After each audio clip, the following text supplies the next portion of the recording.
혹시 오늘도 사람들에게 둘러싸여 웃고 떠들었지만 돌아오는 길에 형언할 수 없는 공허함을 느끼진 않으셨나요?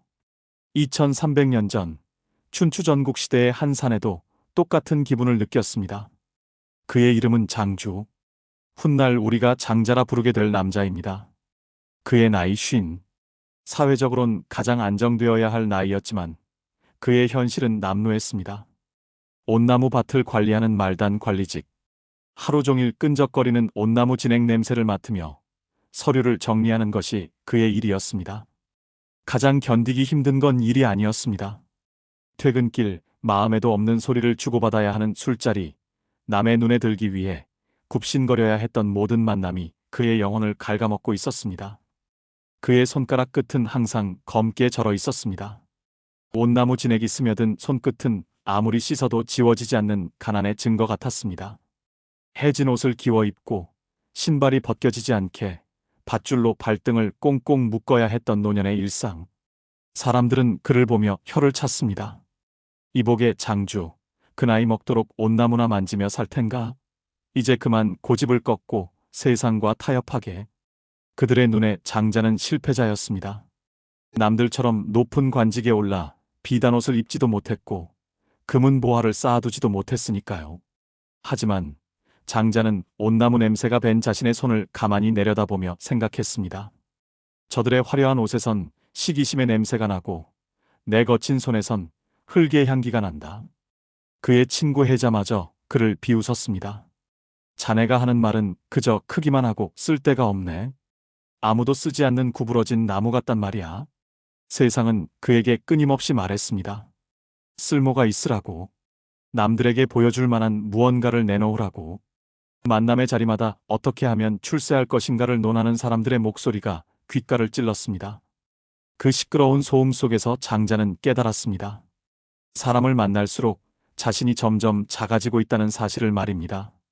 타인의 기대라는 옷을 입느라 자신의 진짜 살결은 짓물러가고 있었습니다.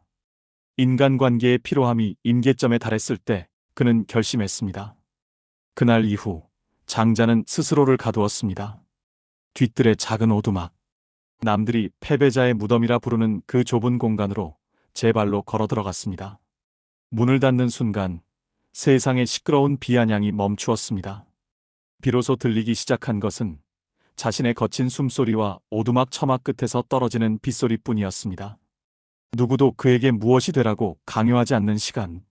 누구에게도 잘 보일 필요가 없는 절대적인 고독. 그 어둠 속에서 장자는 처음으로 미소 지었습니다.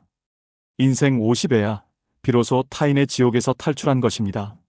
세상은 그를 혼자가 된 노인이라 비웃었지만 그 오두막 안에서 그는 인류 역사상 가장 거대한 존재로 자라나고 있었습니다. 사람 만나는 게 피곤해져서 스스로 문을 닫은 그 순간이 사실은 세상이라는 좁은 틀을 깨고 정신적 거인으로 거듭나는 탄생의 진통이었던 겁니다. 하지만 고독의 시간은 결코 평탄하지 않았습니다. 가장 먼저 찾아온 것은 지독한 굶주림과 이렇게 죽어가는 건가라는 근원적인 공포였습니다. 과연 그는 이 좁은 오두막에서 어떻게 굶주림의 공포를 이겨내고 천하를 호령하던 왕조차 고개 숙이게 만든 거대한 철학을 완성했을까요? 고독은 달콤했지만 현실은 잔인했습니다. 오두막의 정적을 깨는 것은 깨달음의 탄성이 아니라 비어버린 창자가 내뱉는 비명이었습니다. 장자는 며칠째 물로 배를 채웠습니다. 배고픔은 단순히 배가 고픈 상태가 아니었습니다. 그것은 온몸의 근육을 갉아먹고 정신을 흐릿하게 만드는 지독한 통증이었습니다. 결국 그는 무거운 몸을 이끌고 마을의 부자로 알려진 가마호를 찾아갔습니다. 평생 고개를 숙이지 않겠다고 다짐했던 그였지만 당장 오늘 밤을 넘길 곡식 한 줌이 절실했습니다. 곡식을 조금만 빌려주게. 나중에 갚겠네. 그의 목소리는 갈라진 논바닥처럼 푸석거렸습니다. 부자는 비웃으며 대답했습니다. 좋네. 나중에 내가 세금을 거두어드리면 그때 은화 300냥을 빌려주지. 당장 죽어가는 사람에게 나중에라는 말은 사형 선고와 다름없었습니다. 장자는 그 자리에서 메마른 바닥에 수레바퀴 자국을 가리켰습니다. 그 작은 웅덩이 속에는 길을 잃은 붕어 한 마리가 뻐끔거리며 죽어가고 있었습니다. 여보게, 이 붕어에게 지금 필요한 것은 나중에 올 강물이 아니라 지금 당장의 물 한 바가지라네. 그는 곡식을 빌리지 못한 채 돌아섰습니다. 등 뒤로 쏟아지는 부자의 웃음소리보다 더 아픈 것은 자신의 자존심이 굶주림 앞에 무릎 꿇으려 했던 비참함이었습니다. 터덜터덜 오두막으로 돌아오던 길, 그는 숲 한가운데 서 있는 거대한 나무 한 그루를 보았습니다. 줄기는 뒤틀려 있었고 가지는 사방으로 제멋대로 뻗어 있었습니다. 목수들은 그 나무를 쳐다보지도 않았습니다. 저건 너무 뒤틀려서 석가래로도 기둥으로도 쓸 수가 없어. 완전히 쓸모없는 나무야. 그 순간 장자의 눈이 번쩍 뜨였습니다.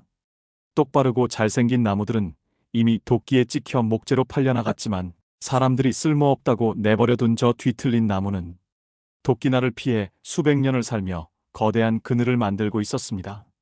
그는 깨달았습니다. 세상의 기준에서 쓸모가 있다는 것은 결국 타인에게 이용당하고 소모된다는 뜻이었습니다.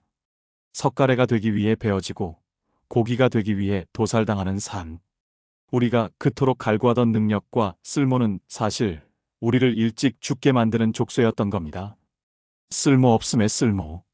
남들에게 무시당하고 친구들이 떠나가고 사회에서 밀려난 지금의 이 고독이야말로 누구에게도 베어지지 않고 오롯이 나로 살 수 있는 최고의 축복임을 그는 보았습니다.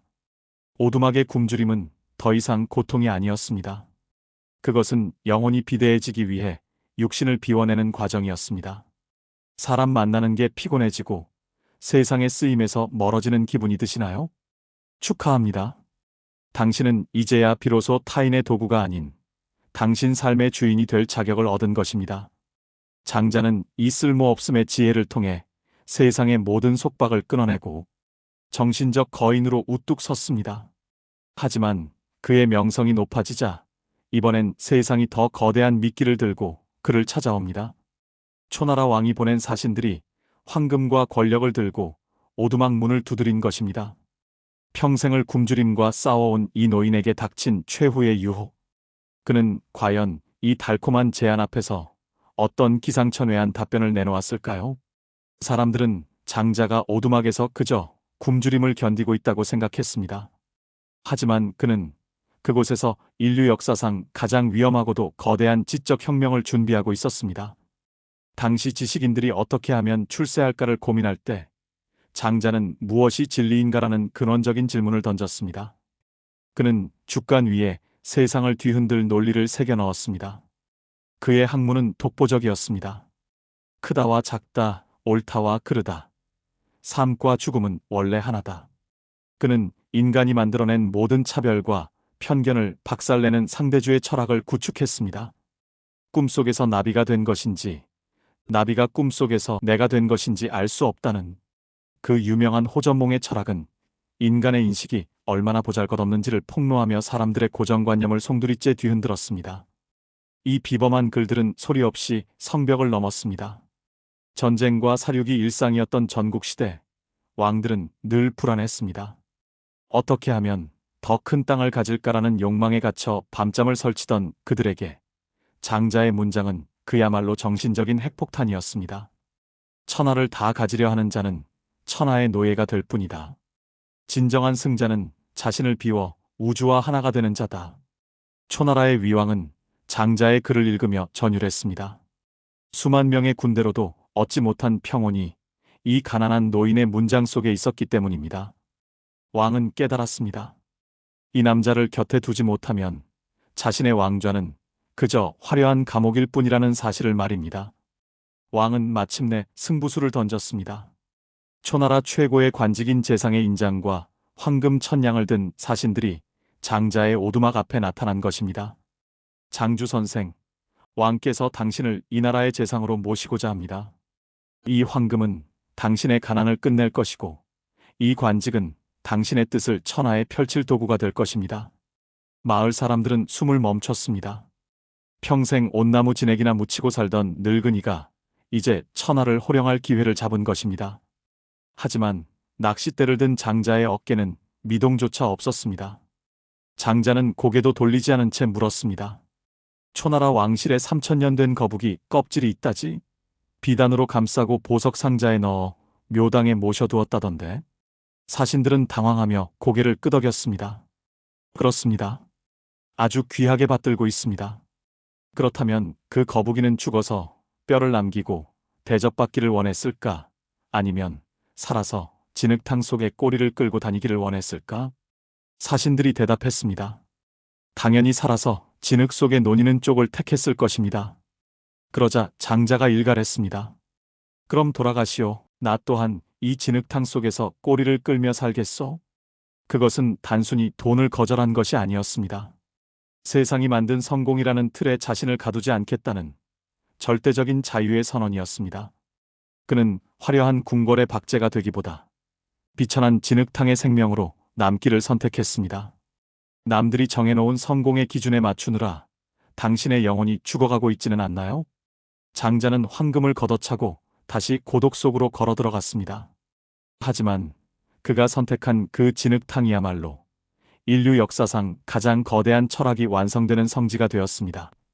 세상은 그를 가난뱅이 은둔자라 불렀지만 장자의 시간은 이제야 비로소 뜨겁게 타오르던 것이었습니다. 나이 60을 넘긴 노구. 그의 눈은 흐릿해졌고 어깨는 굽었지만 손에 쥔 철필만큼은 한 번도 흔들리지 않았습니다. 그는 알고 있었습니다. 자신의 육신이 흙으로 돌아가기 전 인류가 수만 년 동안 헤매게 될 어둠 속에서 등불이 되어줄 문장들을 남겨야 한다는 사실을 말입니다. 한겨울의 칼바람이 오두막 틈새를 비집고 들어와 그의 여윈 살결을 핥히었습니다. 하지만 장자는 멈추지 않았습니다. 딱딱한 대나무 껍질을 깎아낼 때마다 튀어오르는 파편은 마치 그가 평생 짊어온 고난의 조각들 같았습니다. 이 처절한 고립 속에서 탄생한 것이 바로 인류의 보물, 장자입니다. 남들이 자식의 출세를 걱정하고 재산을 불리려 아등바등할 때 그는 절대적인 자유로 가는 지도를 그려냈습니다. 그가 남긴 10만 자의 문장 속에는 나이가 들어갈수록 작아지는 우리를 향한 위대한 일침이 담겨 있었습니다. 작은 지혜는 큰 지혜를 알지 못하고 짧은 수명은 긴 수명을 알지 못한다. 세상이 당신을 쓸모없다고 내버려둔 그 시간이 사실은 당신만의 큰 지혜를 완성하는 가장 신성한 시간이었음을 그는 죽간 위에 피로 써내려갔습니다. 마침내 거인의 거친 숨소리가 잦아들기 시작했습니다. 장자의 죽음이 임박했음을 예감한 제자들은 슬픔에 잠겨 스승의 장례를 논의했습니다. 선생님, 비록 평생 가난하게 사셨으나 가시는 길만큼은 저희가 화려하게 모시고 싶습니다. 가장 좋은 관과 비단으로 장례를 치르겠습니다. 평생을 진흙탕 속에서 자유롭게 논일던 노인은 죽음이라는 마지막 문턱 앞에서도 제자들의 좁은 시야를 꾸짖었습니다. 장자는 힘겹게 눈을 떠 제자들을 바라보며 빙긋이 웃었습니다. 나는 하늘과 땅을 내 관으로 삼고 해와 달을 내 곁을 장식할 옥으로 삼겠다. 별들은 내 보석이고 만물은 나를 배웅할 조객이다. 이미 모든 장례 도구가 갖춰졌거늘 너희는 무엇을 더하려 하느냐? 제자들이 걱정하며 물었습니다. 선생님, 관도 없이 들판에 계시면 까마귀나 솔개가 선생님의 시신을 쪼아 먹을까 두렵습니다. 그러자 장자는 대답했습니다. 땅 위에서는 까마귀와 솔개의 밥이 되고 땅 밑에서는 땅강아지와 개미의 밥이 될 뿐이다. 어찌 한쪽 것만 빼앗아 다른 쪽에 주려 하느냐? 나는 이제 우주로 돌아가려 한다. 장자는 그렇게 아무것도 남기지 않은 채, 하지만 모든 것을 가진 채 세상을 떠났습니다. 그는 비참한 가난뱅이 노인으로 죽었지만 인류 역사상 가장 부유하고 자유로운 영혼의 주인이었습니다. 나이 먹고 사람 만나는 게 피곤해지고 세상에서 소외되는 기분이 드시나요? 기억하십시오. 장자가 오두막의 문을 닫고 고독을 선택했을 때 그는 비로소 우주만큼 커질 수 있었습니다. 당신의 고독은 패배의 증거가 아니라 당신만의 거대한 지혜가 영글어가는 신호입니다. 이제 남들의 시선에서 벗어나 당신이라는 위대한 거인을 만날 준비를 시작하십시오. 늦게 피는 꽃이 가장 아름답습니다. 당신의 위대한 인생 이막을 응원합니다. 지금까지 위대한 늦각이었습니다.